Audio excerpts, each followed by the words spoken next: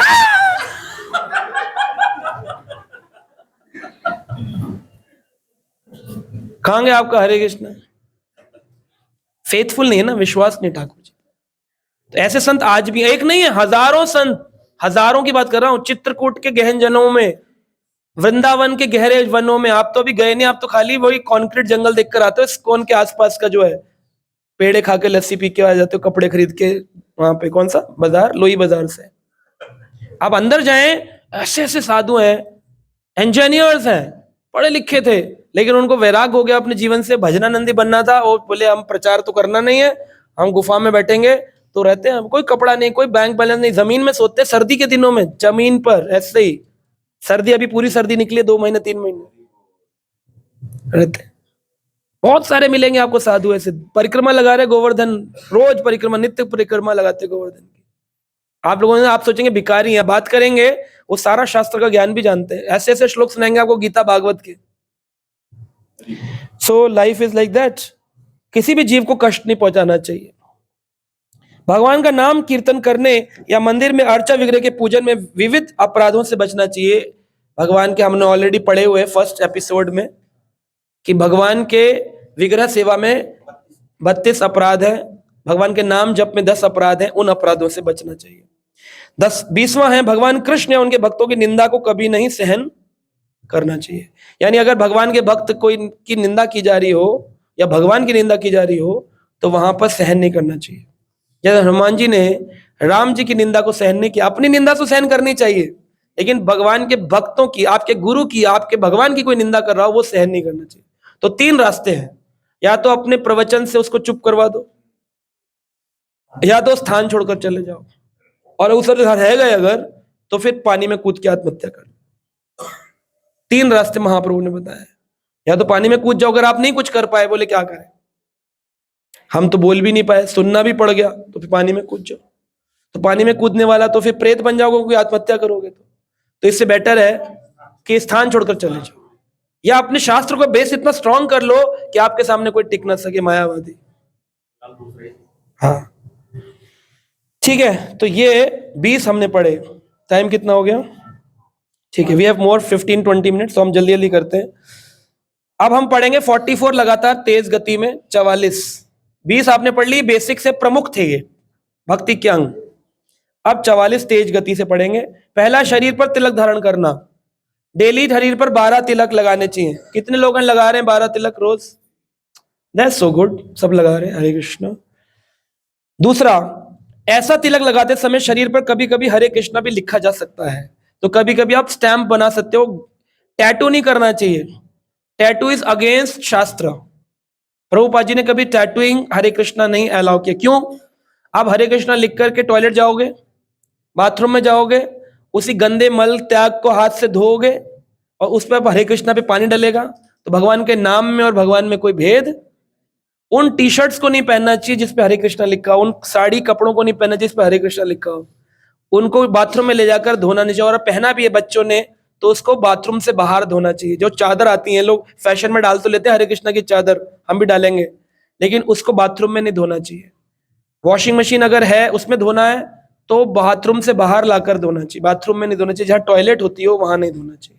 हरि नाम का उपयोग बिल्कुल जैसे भगवान के बीड बैग, भगवान के वस्त्र को ध्यान से धोना है, ऐसे हरि नाम लिखे हुए हर वस्त्र को ध्यान से धोना है। लेकिन कभी कभी आप तिलक से, मार्केट में स्टैंप आती है हरे कृष्णा का, उल्टा लिखा होता है कृष्णा, ऐसे उल्टा, उसको आप गोपी चंदन तिलक में लगा के यहाँ यहाँ यहाँ लगा सकते हो स्टैंप, हरे कृष्णा, राधे राधे हरे कृष्णा लिख सकते हो, पर टैटू नहीं कर सकते, परमानेंट मार्किंग नहीं करनी, क्योंकि वो तो झड़ जाएगा कुछ देर बाद। लेकिन परमानेंट टैटू तो बाथरूम तक रहेगा आपके साथ में। वॉशिंग मशीन वगैरह से बाहर अलग से, मतलब हाँ उसमें डाल सकते हैं, अलग टॉयलेट में नहीं है तो फिर कर सकते हैं। ये जब कृष्ण डालते हैं, अभी आप नाभि से ऊपर के स्थान पर एज अ गंठी डाल सकते हैं, लेकिन not as a name on the other parts of the body which are touching the private parts of your body, like your hands. यहाँ पर लिख लिया आपने राधे कृष्णा, तो टॉयलेट में आप जाओगे, हैंड यूज होगा। और आप अपने आपने साड़ी पहनी हुई है, आप उसको धो रहे हैं, तो नाली के ऊपर पानी है, वहां पर जा रहा है, या चादर डाला हुआ है, कुर्ता पहना हुआ है, राधे श्याम लिखा हुआ है, कृष्ण बने हुए हैं उसके ऊपर। कंठ तो कंठ में डालना is a different issue, but we are not misutilizing. Even जनेऊ भी हम पहनते हैं, अगर वो जनेऊ यज्ञोपवीत प्राइवेट पार्ट्स को टच हो जाता है तो we have to change the janeu on the same time, उसी पल बदलना पड़ेगा, वरना उसकी पावर खत्म हो जाती है। जैसे कई बार लोग महीने महीने 2-2 महीने पहने रहते हैं, क्योंकि उनको नियम पता नहीं होते, बेचारे बचपन में किसी ने पहना दिया या शादी में किसी ने डाल दिया। यज्ञोपवीत डर्टी होते ही, गंदे झूठे हाथ लग गए, अगर नहाते वक्त टॉयलेट के हाथ लग गए, अगर वो प्राइवेट पार्ट्स को टच हो गया, तो आपको यज्ञोपवीत तुरंत चेंज करना ही पड़ेगा, वरना उसकी कोई वैल्यू नहीं रहेगी, धागा हो जाएगा। तो it's so powerful to do everything, but वही मिसयूज करते हैं लोग, सोच लेते हैं। जैसे मेरे बहुत सारे फ्रेंड्स हैं वो नहीं यूज करते, हाँ बोलते हम पालन नहीं कर पाते। हाँ, तो मत करो, अच्छी बात है। करोगे तो भाई नरसिंह पवित्र है, पालन नहीं कर सकते हो तो मत पहनो ना उसको। बीड बैग है, आप वो टॉयलेट में लेके नहीं जा सकते हो। नरसिंह पवित्र जो आता है ना, सिल्क की धागा होता है गले में, आप टॉयलेट में लेके नहीं जा सकते उसको, लेकिन आप उसे पहनेंगे यज्ञ करने में तो क्या पावर मिलेगी आपको। भागवत करते में पहनिए आप, अब देखिए अलग स्ट्रेंथ होती है उसमें, नरसिंह भगवान की मर्जी। पर देख के आपने डाल लिया और आदत तो है नहीं, और टॉयलेट में पहन के चले गए नरसिंह कवच, प्रसाद पा लिया झूठा। आप देखेंगे, कभी आप ध्यान से देखिएगा, मैं कथा करने का तुरंत उसको उतार कर अपने बैग में रख देता हूं, ताकि कहीं वो खराब ना हो, कहीं अपवित्र ना हो जाए, मुझसे कोई गलती ना हो जाए, है ना। So we should be very very focused. जब टॉयलेट करने जाते हैं, यज्ञोपवीत को कान पर डालना पड़ता है 2.5 बार, 2.5 टाइम्स राइट कान पर। क्यों राइट कान पर करना होता है? क्योंकि राइट कान में पवित्र गंगा गोदावरी यमुना का वास होता है, तो यहां डालने से यज्ञोपवीत अपवित्र नहीं होता, गंगा के स्पर्श से वो पवित्र रहता है राइट साइड में। क्योंकि जो जाप लिया था गुरु से, तो किधर लेते हैं? मंत्र राइट कान में लेते हैं, तो कान में गंगा प्रवेश करती है, गुरु गंगा, गुरु मंत्र गंगा, उससे ये पवित्र हो जाता है ear. And then this ear will make sure कि नाभि से ऊपर है तो अपवित्र नहीं होगा, नाभि से नीचे है तो अपवित्र हो। तो बहुत सारे नियम रूल्स हैं, शास्त्रिक वैदिक नियम, पर कोई मुश्किल नहीं है। If you are trained, no problem. अभी इतने सारे ब्राह्मण दीक्षित भक्त होते हैं हमारे इस्कॉन में, जो बचपन से ब्राह्मण कुल में जन्म नहीं लिए हैं, लेकिन उनकी ट्रेनिंग होती है तो दे फॉलो।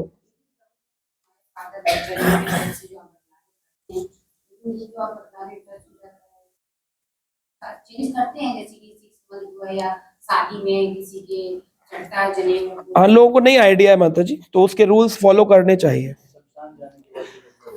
बहुत सारे शमशान में गए तो वहां चेंज होना चाहिए शमशान से आने के बाद में, और हर 15 दिन में तो उसको चेंज करना चाहिए, क्योंकि उसका डर्टी कलर हो जाता है ना, व्हाइट से वो ब्राउन पीला हो जाएगा तो अपवित्र है। बीड बैग भी गंदा नहीं होना चाहिए, बीड बैग धुला होना चाहिए सब लोगों का। सबके बीड बैग्स जो हैं साफ सुथरे, हरि नाम जब का। आपका वस्त्र गंदा पहनते हो तो हरि नाम की माला को गंदा कपड़ा क्यों? बीड बैग हर 5-6 दिन में धुलना चाहिए, नया बीड बैग। काला ऐसे वो गुंडी बना के ऐसे चिपा के ऐसे अंदर डाली हुई माला, वो वाला नहीं। प्लेन बीड बैग लेना चाहिए। We should prefer, I prefer, मेरे बीड बैग आप देखेंगे उसमें कोई कलर नहीं होता। जो पहले ले चुके हैं तो उनको कट करके फोटोज को कुछ लैमिनेशंस बना लीजिए, या कहीं पर रख लीजिए अपने घर में सारे के सारे। हाँ, बीड बैग लेके वॉशरूम में चले गए, गलती तो चलो ठीक है, कोई बात नहीं, पर do not do it again and again. तो वापिस आकर उस बीड बैग को धोना चाहिए और उस माला को गंगा स्नान कराना चाहिए।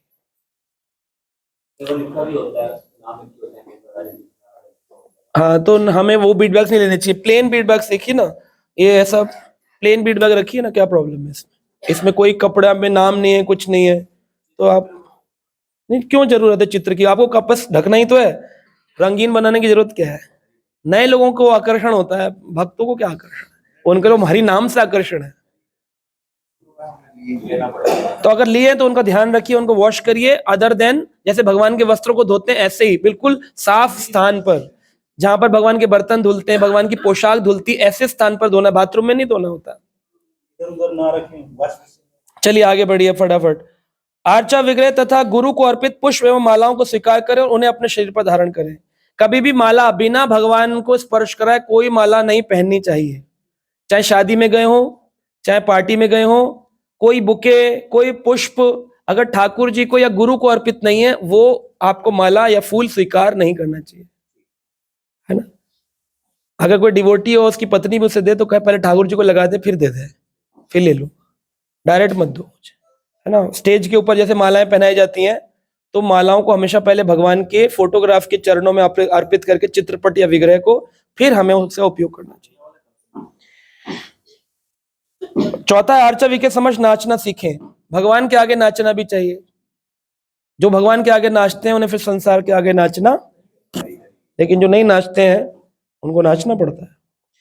आर्चा विग्रह या गुरु को देखते ही नमस्कार करना सीखें। भगवान को देखें या अपने गुरु को देखें, तुरंत प्रणाम करना चाहिए। ये नहीं कहना चाहिए गुरु जी दूर है, पता नहीं देखेंगे नहीं देखेंगे, करूं नहीं करूं, जब देखेंगे मेरी ओर तब करूंगा, वो मुझे नहीं देखते तो मैं उनको क्यों करूं।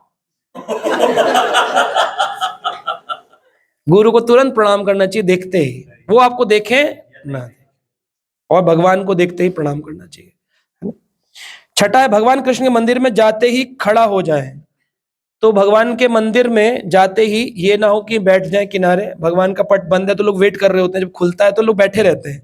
भगवान का वेलकम करने के लिए, जब आपने देखा होगा किसी सभा में जब बड़ा व्यक्ति आता है तो लोग स्टैंड अप हो जाते हैं, खड़े हो जाते हैं। तो इट्स अ वेलकमिंग पोजीशन कि हम भगवान का स्वागत कर रहे हैं। तो जब भगवान का ऑल्टर खुल रहा हो तो हमें जाकर खड़ा होना चाहिए ठाकुर जी के सामने, पहले दंडवत करें और फिर कुछ देर के लिए खड़े हो, भगवान का स्वागत करें, वेलकमिंग मोड। जब आर्चा विग्रह की शोभा यात्रा निकल रही हो तो भक्त को चाहिए तुरंत यात्रा में सम्मिलित हो जाए। सम्मिलित हो जाए यात्रा में, ऐसा ना हो यात्रा चल रही है और वो अपने घर में घूम रहा है, छत से देख रहा है, ओहो यात्रा चल रही है, कितनी मेहनत करते हैं इस्कॉन वाले। तुम कौन हो? हम इस्कॉन वाले नहीं हैं, हम छत वाले हैं। तो इसमें बहुत सारा दिया गया है और भी नियम, है ना। आठवां नियम है भक्त को चाहिए कि प्रतिदिन कम से कम एक बार या 2 बार एवं सायंकाल विष्णु मंदिर में जाए। तो अगर आप रोज मंदिर में नहीं जा सकते हो तो कम से कम अपने घर में जो मंदिर बनाया है उसमें तो दिन में 1 बार 2 बार जाना चाहिए। उसमें भी नहीं जाते, कई लोगों को मैंने देखा है वो मंगल आरती तो उठ नहीं पाते, फिर भोग लगाने के लिए जाते हैं भगवान के पास, फिर भोग लगाते कह रहे हमारा उतना ही संबंध है उनसे, भोग लगाने जाते हैं, अपना खाना फिल्टर कराते हैं, उसे प्रसाद बनाते हैं और फिर आ जाते हैं। कभी ऐसा समय निकालिए जिसमें आप 2 मिनट उनके साथ बैठे, 5 मिनट उनको देखें, अपने घर के फोटो विग्रह को बैठे, उनको कुछ भागवत सुना दें, गीता का श्लोक सुना दें, या बैठ के कुछ स्तुति गान कर दें, अपने मन की बातें कर ले। जैसे आप अपने माता पिता या अपने पति पत्नी के साथ, बच्चों के साथ बैठते हो 5 मिनट, घर जाकर 5 मिनट बैठना चाहिए। प्रभु आज ये किया, पता नहीं सही किया गलत किया, आप बताइएगा, मुझसे गलती है। ठाकुर जी बात करने लग जाएंगे आपसे, करते नहीं क्योंकि आप उनसे नहीं करते, आपने उन्हें इग्नोर कर रखा है, भगवान ने आपको इग्नोर कर रखा है। मंदिर की कम से कम 3 परिक्रमाएं की जाए। जब भी मंदिर जाओ तो कितनी परिक्रमा करो? 3 कम से कम की जाए। 4 करते हैं वो पुरुषोत्तम मास के अंदर, बाहर से हो, अंदर तो आपको घुसने नहीं देते ऑल्टर में, तो बाहर से, हाँ ऑल्टर के साइड में कर सकते। बाहर से भी करेंगे तो सेम फल मिलेगा, शिखर की भी करेंगे तब भी सेम फल मिलेगा। 11वां है आर्चा विग्रह की स्वयं सेवा की जाए। अपने घर में जो आर्चा विग्रह रखने चाहिए उनकी स्वयं सेवा करनी चाहिए, लेकिन जब तक आर्चा विग्रह रखने के लिए आप तैयार नहीं है तब तक आपको केवल लैमिनेशंस, चित्रपट ही रखने चाहिए, क्योंकि आर्चा विग्रह रखने पर एक रह गया, मंदिर में आर्चा विग्रह की पूजा विधान पूर्वक की जानी चाहिए। तो ये तो आप जानते हैं ऑल्टर में रिस्पेक्टफुल पूजा होनी चाहिए। अगर आप पूजा नहीं कर रहे हैं, आरती करना तथा प्रसाद चढ़ाना, भगवान के लिए भोग लेकर जाना चाहिए, भगवान के लिए पुष्प लेकर जाना चाहिए, फूल चढ़ाना चाहिए, या कम से कम प्रणाम और मंत्र तो चढ़ाने चाहिए, स्तुति चढ़ानी चाहिए। आर्चा विग्रह की स्वयं सेवा की जाए अपने घर में। देखिए भक्तों के घर में सबके ऑल्टर्स हैं, हमारे ये हैं रक्षक मुरारी प्रभु, लक्ष्मी महिमा माता जी, इनके घर जगन्नाथ जी बड़े सुंदर, उनकी स्थापना करी, उन्होंने प्राण प्रतिष्ठित है। राधा रुआ माता जी हमारे रूप में, उनके घर में राधा गोपीनाथ जी हैं, है ना, सब भक्तों के हैं। हमारे राहुल गुगलानी प्रभु के घर में राधा माधव जी हैं विराजमान, है ना। तो ऐसे भक्तों के घरों में है सबके डिटेल्स। पार्थ कृष्ण प्रभु जी, सुदक्षा गौरी माता जी घर राधा माधव विराजमान है ना। निधि माता जी रोहित प्रभु जी के घर में है, राधा प्रेम बिहारी विराजमान है। सेवा होती है सबके घरों में, सबको अपने अपने घर में ड्यूटीज रखें तो फिर सेवा करें, उनका भोग लगाना, उनकी आरती करना सुबह शाम, शयन कराना उनका प्रॉपरली, नहीं तो चित्रपट रखने चाहिए। 12वां है गायन करें, प्रभु का कीर्तन करना भक्ति का एक अंग है। आरती गाना, कीर्तन करना, हारमोनियम मृदंग लेके, कोई नहीं हो अकेले भजन करो। वेट क्यों कर रहे हो कि कोई आएगा तब भजन करेंगे? आप देखिए आनंद भी बहुत आएगा, अकेले बैठकर आप कीर्तन करिए। 13वां है संकीर्तन करिए। बोले अभी तो बोला गायन करिए, फिर संकीर्तन करिए, मतलब संकीर्तन यानी संग में कीर्तन करिए, सबके संग में कीर्तन करिए। और संकीर्तन का एक अर्थ है अपनी सारी 11 इंद्रियां, कर्म इंद्रियां और ज्ञान इंद्रियां और मन 11 के 11 लगाकर कीर्तन करिए। संकीर्तन, सभी इंद्रियों के संग में कीर्तन करिए। 14वां है जप करें। जप करें, यह भी एक नियम है। तो लोग कीर्तन करते बोलते प्रभु जी मैं माला तो 2 करता हूं, कीर्तन 4 घंटे करता हूं। ठीक है, ठीक है, नहीं है। कम से कम 16 माला का नियम पूरा होने के बाद कीर्तन भी जरूरी है। आप कीर्तन को और जप को रिप्लेस नहीं कर सकते। कीर्तन प्रचार भगवान की सेवा है, और जप गुरु के द्वारा निर्धारित निज रोज का जप, आपकी आत्मा का नरिशमेंट, वो रोज करना जरूरी है, चेतना शुद्ध। फिर है प्रार्थना करें, भगवान से प्रेयर्स करना। दिन में आप गाती हैं हे कृष्ण करुणा सिंधु दीन बंधु, बोलिए सब लोग, तप्त कांचन।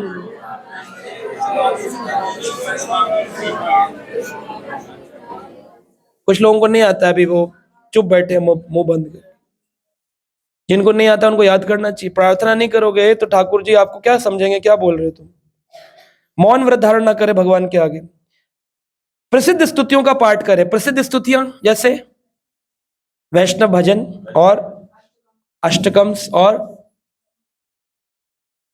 वैसे प्रसिद्ध स्तुति बोला है भागवत से स्तुति। आपने मेरे अगर प्रवचन नहीं सुने हैं, फिर मैं आपके चरणों में वंदन करता हूं, निवेदन करता हूं कि आप जाकर सुनिए। मैं भागवत पे बार बार 122 स्तुतियों पर भागवत कर चुका हूं, है ना।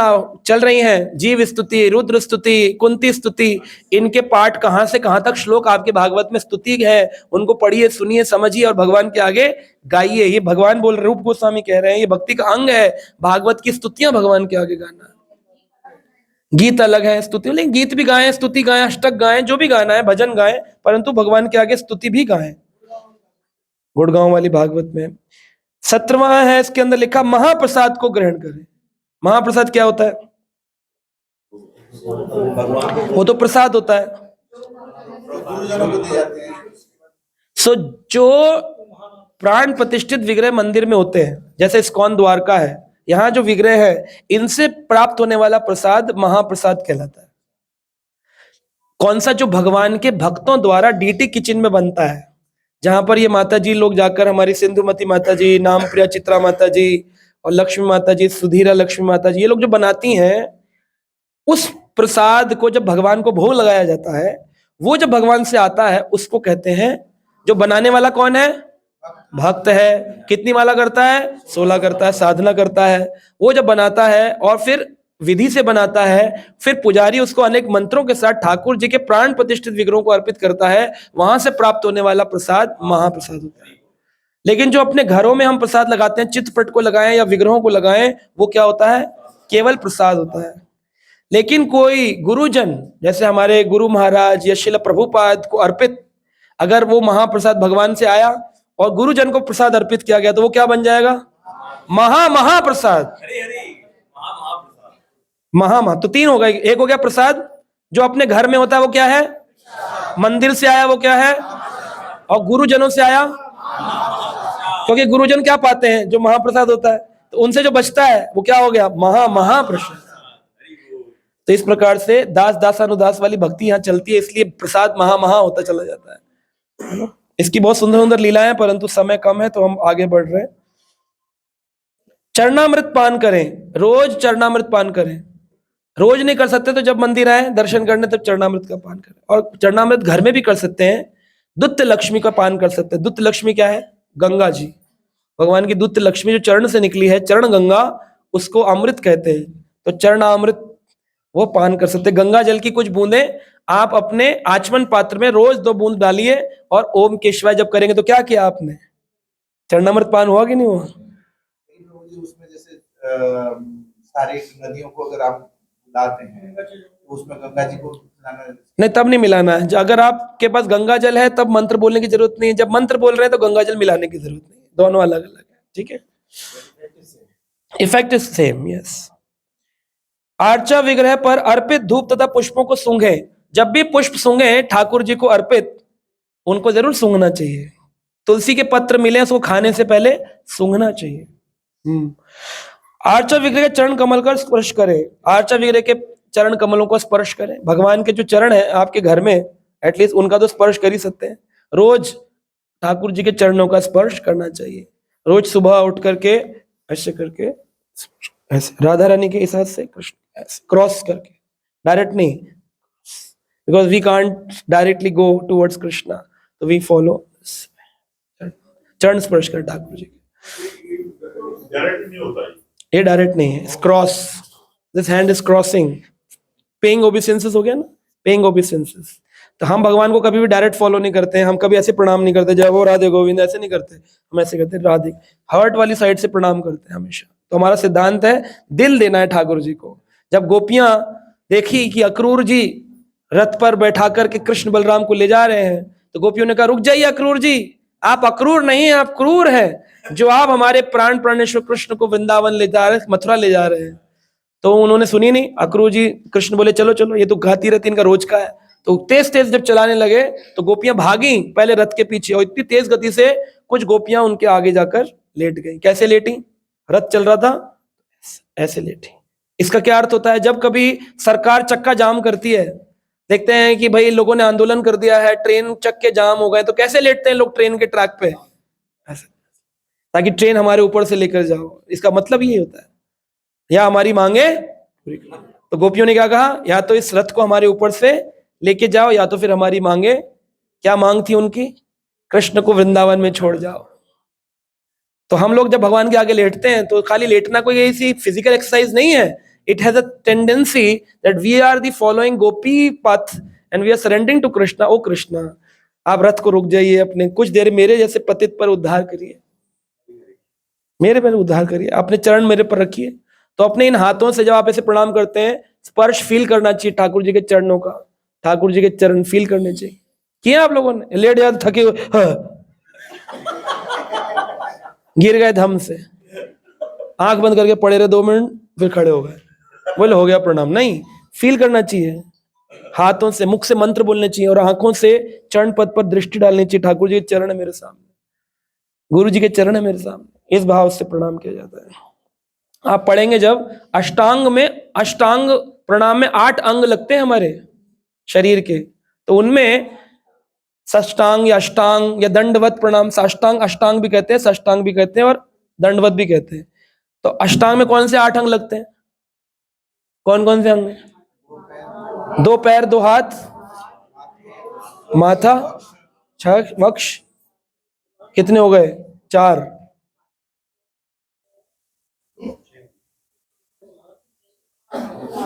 बोलो, कौन बोलेगा? 8 अंग बोलो।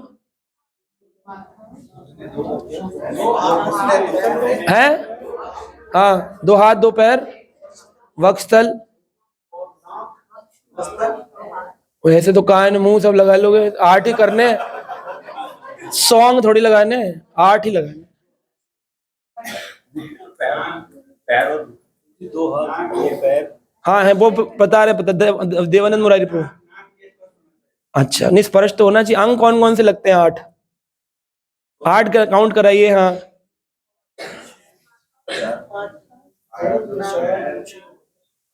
दोनों पैर, घुटने, पैर, दोनों हाथ, घुटने, नाक, दोनों वक्ष और दोनों हाथ। हाँ, हाँ, एक मिनट, एक आप गौरव प्रभु आ गया। 2 हाथ, हाँ, 2 पैर, घुटने, हाँ हाँ, हो गया 8। मन हो गया, हाँ 9 हो गए। अब तो 8 तो गौरव प्रभु गिनवाई दिए थे, आप 9 मान लिया है। नष्टांग हो गया, नष्टांग प्रणाम। वक्षस्थल भी होगा। वक्षस्थल भी है।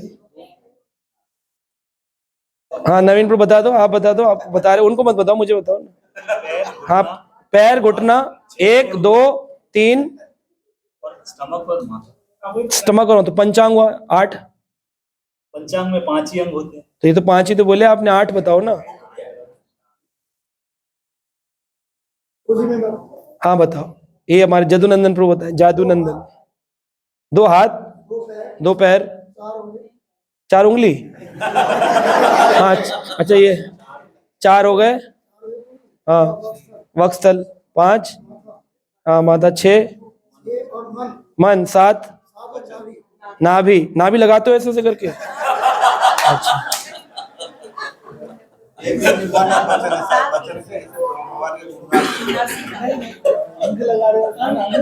हमने कभी है उसको बेसिकली कह रहे कुछ लोग आज लग जाती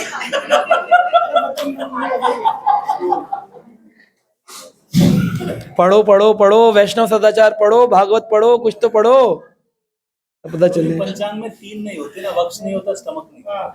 अरे मैं तो पूछ ही नहीं, मैं तो अष्टांग पूछ रहा हूँ ना, पंचांग चौब में क्यों बता। मिला करके हम्म मतलब ये 3 जोड़े 5 में हो जाते हैं। देखो मुख्य रूप से अष्टांग प्रणाम में जितने भी अंग आप काउंट करते हैं तो उसका भागवत में श्लोक दिया गया है ना।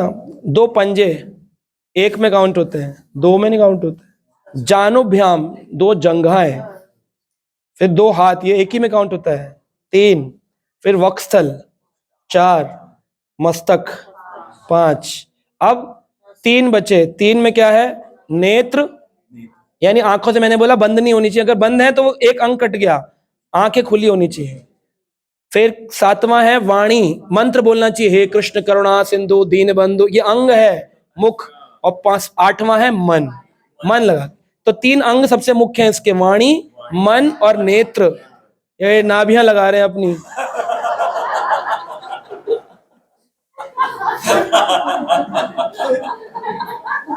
वहां गड़ा रहे नाभि।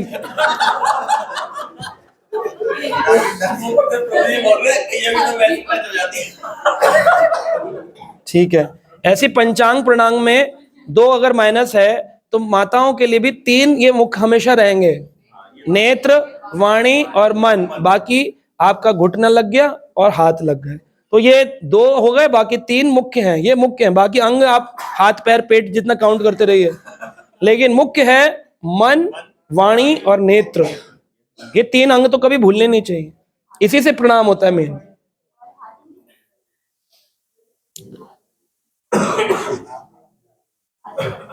माला लेकर प्रणाम नहीं करना चाहिए। एक हाथ में माला है और सुपरमैन बन जाते हैं। कैसे करते हैं एक हाथ से हम प्रणाम, ऐसे माला लेते हैं अपने हाथ में, बीड बैग। अब इसको सुना है प्रभु जी जमीन में नहीं लगाना चाहिए, तो इसको ऐसे उठा लेते हैं और एक हाथ से ऐसे, सुपरमैन।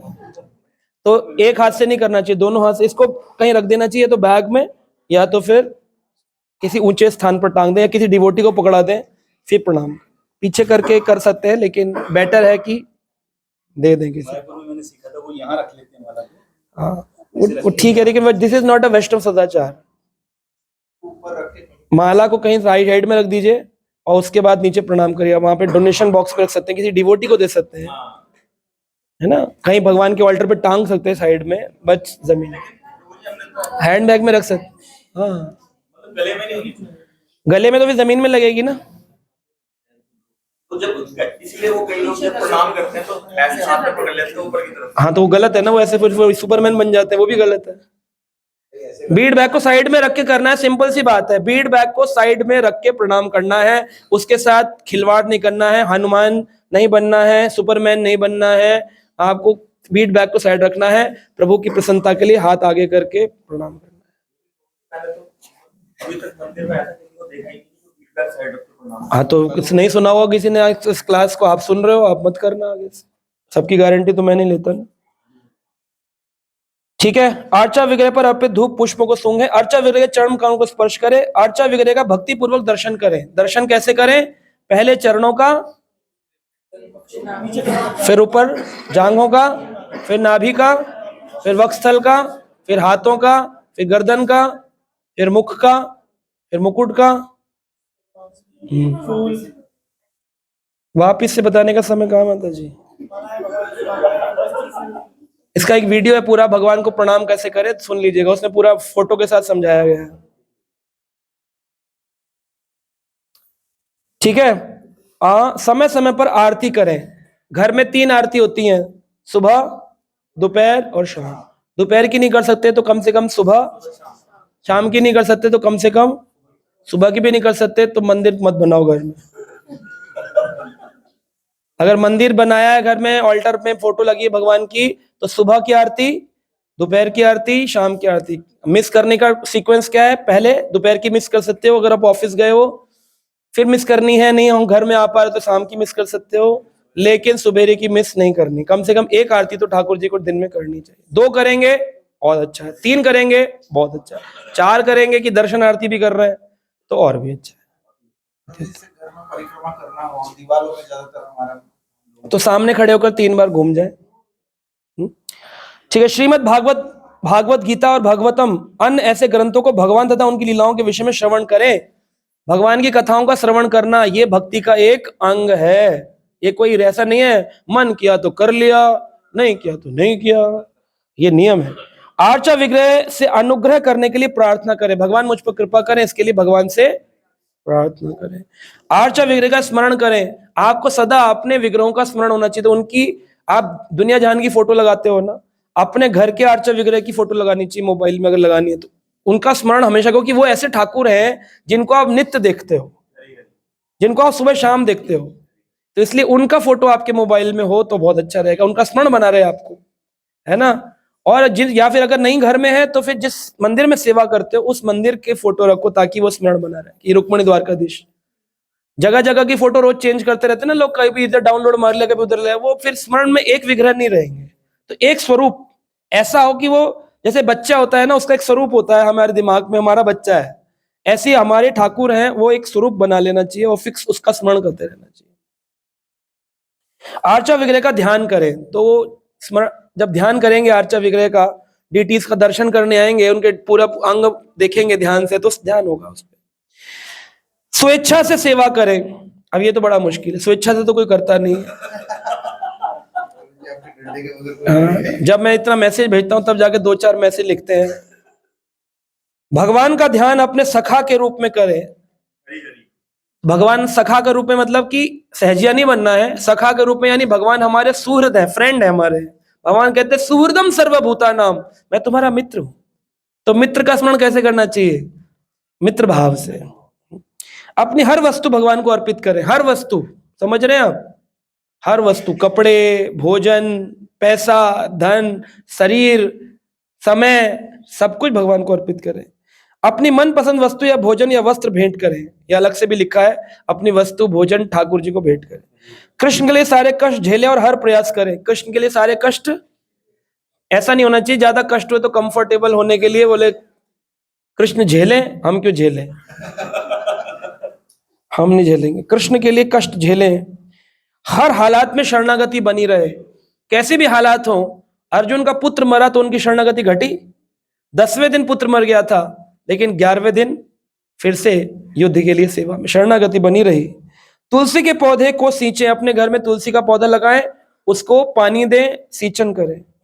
नियमित रूप से श्रीमद् भागवत ऐसे अन्य ग्रंथ सुने, है ना, नियमित रूप से भगवान को भी सुनाएं और खुद भी सुने। मथुरा, वृंदावन, द्वारका जैसे पवित्र स्थानों में जाकर रहें। जाकर रहने का मतलब है साल में 1 बार 2 बार 3 दिन के लिए भक्तों के संग में जाकर के रहे। अकेले वृंदावन जाना नहीं चाहिए, क्योंकि हम इतने शुद्ध नहीं है कि वहां जाकर हम अपनी मति को ठाकुर जी की सेवा में लगा सकें। हरि कथा श्रवण नहीं करी तो धाम में जाना वैसे ही व्यर्थ हो गया। नरोत्तम दास ठाकुर कहते हैं तीर्थ यात्रा भवन केवल विषय भ्रम। विषय का भ्रम है, घूमना फिरना। अगर तीर्थ यात्रा में जाकर तीर्थ में हमने हरि कथा हरि भजन नहीं किया, भक्तों का संग नहीं किया, क्या जरूरत है हरी जगह जाने में। तो प्रभुपाद जी लिख रहे हैं भागवत के 4थे कैंटो में कि ठाकुर जी के चरणों को तीर्थ पद कहा जाता है, यानी ठाकुर जी के चरणों में सारे तीर्थ होते हैं। अगर तुम्हें हरि नाम और ठाकुर जी के चरणों में तीर्थ नहीं मिले तो तीर्थों में जाकर टाइम वेस्ट क्यों करते हो अपना, तुम्हें यही मिल जाएगा सब कुछ। लेकिन अगर वहां जाते भी हैं हम तो किस कारण से, घूमने नहीं जाते हैं, भक्तों का संग पाने, हरि कथा सुनने और भक्तों के साथ भजन करने के लिए। वरना हमें अगर भक्त नहीं है तो अकेले वृंदावन जाके क्या करेंगे, ठाकुर जी घर में वो नकली हैं, नकली हैं वो ठाकुर जी। तो बस वैष्णवों की सेवा करें, वैष्णव भक्तों की सेवा करनी चाहिए, किसी भी रूप में तन मन धन से कर सकते हैं। अपने साधनों के अनुसार अपनी भक्ति की व्यवस्था करें। ऐसा नहीं होना चाहिए कि जॉब ऐसी पकड़े। कई भक्तों ने अपनी जॉब बदली है, हमारे कहने पर भक्तों ने अपनी जॉब बदली उस जॉब से जिससे वो हरि भजन को अच्छे से कर सके। तो अपनी जॉब को चेंज कर सकते हो, अपने घर को चेंज कर सकते हो, अपने वातावरण को चेंज कर सकते हो। जैसे कई लोग एक थे प्रभु जी, वो एक फैक्ट्री में काम करते थे जहां पर शराब बनती थी। तो उन्होंने मुझसे पूछा क्या करें, मैं कहा आप गुरु महाराज जी से पूछिए। तो महाराज जी से मीटिंग करवाई उनकी, तो उन्होंने बोला कि मैं दान भी देता हूँ, माला भी करता हूँ, पर मेरी जॉब शुरू से मैं मदिरा की कंपनी में, अल्कोहल कितनी बड़ी बड़ी ब्रांड्स में काम करता हूँ। तो उन्होंने कहा आपका डायरेक्ट कितना कनेक्शन है? मैं तो प्रोडक्शन में ही हूँ, सेल्स में नहीं, प्रोडक्शन में। तो महाराज ने कहा straight away go and close the business. तो उन्होंने भक्त तो घबरा गए, बोले इतने साल की नौकरी छोड़ने को बोल, इसी को तो शरणागति बोला है। छोड़ देगा तो माया से छूट जाएगा, गुरु की वाणी मान लेगा, नहीं छोड़ेगा तो फंसा रहेगा। कितने सारे लोगों को खींच के ले जाती है माया। महाराज जी कोई नए नियम देते हैं, भक्त सुन तो लेता है लेकिन करता अपने मन की है, तो फिर माया खींचती रहती है, कई जन्मों तक घूमता रहेगा संसार। तो मुक्ति का रास्ता पता करके भी मुक्ति के रास्ते पे चलना नहीं चाहते हैं, पर उस भक्त ने छोड़ा और उन्होंने फिर मंदिर में एक सेवा ले ली और बोले मैं अब कुछ काम नहीं करूंगा, मैं यही काम करूंगा ठाकुर जी की सेवा। तो वो अगरबत्ती वगैरह बनाते हैं और मंदिर में सेल करते हैं। बस अपने साधनों के अनुसार अपनी भक्ति की व्यवस्था करें। कार्तिक मास में विशेष सेवा का प्रबंध करें। कार्तिक का महीना विशेष सेवा हो, यानी कि दीपदान करना, श्रृंगार बनाना ठाकुर जी के नए नए, कार्तिक में विशेष नियम करना चाहिए। जन्माष्टमी पर विशेष सेवा आयोजन करें। जन्माष्टमी के दिन ठाकुर जी को अभिषेक करना ये भक्तों का कर्तव्य है। हर उत्सव बनाने चाहिए घर के अंदर, जन्माष्टमी, रामनवमी, पर उसी दिन अगर मंदिर में भी हो तो क्या करें, तो एक दिन पहले बना लें या एक दिन बाद बना लें, लेकिन घर में भी उत्सव बनाएं। आर्चा वगैरह के लिए जो कुछ भी किया जाए वह सावधानी या भक्ति पूर्वक किया जाए। अंधेरे में लाइट चली गई है और आपको भगवान को सुलाना है, तो कैसे सुलाते हो? लाइट चली गई, लाइट नहीं आ रही है, अंधेरा कमरा है, मोबाइल की लाइट हो या टॉर्च लाइट हो या कोई इन्वर्टर लाइट हो, कैंडल लाइट्स जलाएं। अंधेरे में जाकर ठाकुर जी को नहीं छूना चाहिए। भक्तों के बीच में ही भागवत बांचने का आनंद उठाया जाए, बाहरी लोगों के बीच में नहीं। तो जो भक्त होते हैं वो अच्छे से भागवत को समझते हैं। संसारी लोग 50% संसारी, 50% भक्तों तो समझ में आता है। सारे नए लोगों ने भागवत सुनाएंगे कैसे समझ में आएगा? तो आनंद ज्यादा कहाँ आता है? भक्तों के बीच। लेकिन जो सुनने आते हैं भागवत, वो शरणागत होते तभी तो बैठते हैं, सुनते हैं भागवत। तो हाँ, उत्कृष्ट भक्त नहीं होते हैं, लेकिन कनिष्ठ भक्त होते हैं, नवीन भक्त होते हैं। भक्तों के बीच में भागवत बांचने का आनंद उठाया जाए, क्योंकि जो बाहरी लोगों के बीच मैंने देखा है, एक दो प्रोग्राम मैंने किए जहां पर हमने खुद उनसे कहा आप करवाइए प्रोग्राम करें। हमने गीता का प्रोग्राम किया, हाउस प्रोग्राम। लोगों के घर में शादी है, वो अपने नाच रहे गा रहे हैं, उनका इंटरेस्ट नहीं है। फिर हमने कहा आपसे ऐसी जगह कथा करेंगे जहां व्यक्ति खुद बुलाए कि आपको करनी है, और हम बोले हमें टाइम नहीं, हमने टाइम नहीं है। जब उसका खुल मन होगा तब अच्छे से भागवत गीता सुनेगा, भागवत सुनेगा। लेकिन वो शादी विवाह में मैं कैंसिल कर, मैं मना कर दिया, मेरे पास टाइम नहीं है ऐसे प्रोग्राम करने। बोले हमारे एक आया था, बोले हम कीर्तन करवाना चाहते हैं आपसे, शादी है घर में लड़के की। मैं कहा मैं कीर्तन नहीं करता, क्योंकि आप सुनोगे ही। कितने लोग हैं जो बैठ करके 1 मिनट शोर नहीं करेंगे, मोबाइल में बात नहीं करेगा, इतना घर है प्रभु जी, इतना तो चलेगा। मैं कहा फिर मैं नहीं करता। मैं अश्रद्धालुओं को हरि नाम की महिमा नहीं सुनाता। तो मैंने कहा हरि कथा सुनेंगे? कह रहे थोड़ी बहुत हरि कथा भी सुन लेंगे।